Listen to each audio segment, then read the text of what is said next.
La Guardia di Finanza di Agrigento, su delega del Procuratore della Repubblica Luigi Patronaggio, ha dato esecuzione al decreto di sequestro preventivo di denaro fino a un importo di euro 6.464.129,32 euro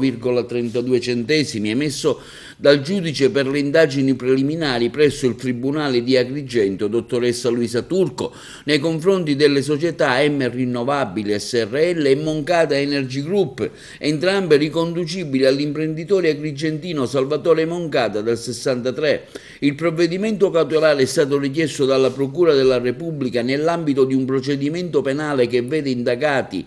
per l'ipotesi delittuosa di bancarotta preferenziale in concorso il citato Salvatore Moncada e Calogero Volpe del 62, rispettivamente amministratore e procuratore speciale della società Moncada Solar Equipment, dichiarata fallita dal Tribunale di Agrigento in data 14 gennaio 2016. Le indagini sono state avviate nel 2019 a seguito di una segnalazione originata dalla Banca d'Italia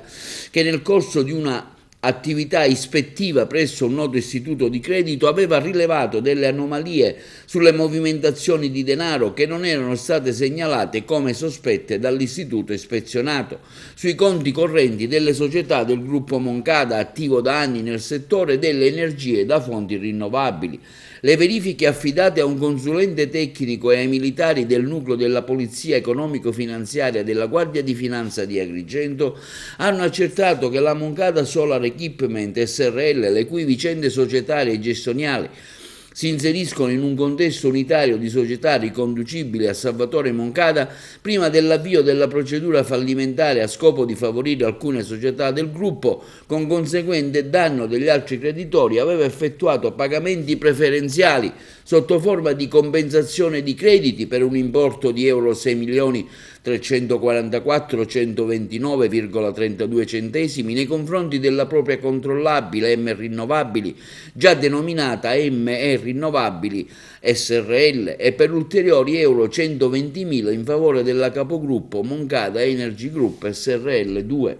Il sequestro preventivo delle somme di denaro, ritenute quindi profitto del reato di bancarotta preferenziale, è stato disposto dal GIP anche al fine di impedire che gli indagati Moncada Salvatore e Calogero Volpe, i quali continuano, secondo le indagini, ad assumere decisioni in modo esclusivo inerenti alla gestione del gruppo, possano operare altre compensazioni illecite che potrebbero condurre alla realizzazione di ulteriori condotte di bancarotta, con pericolo di sottrazione del profitto del reato contestato e conseguente dispersione della possibilità di disporne l'ablazione in via definitiva.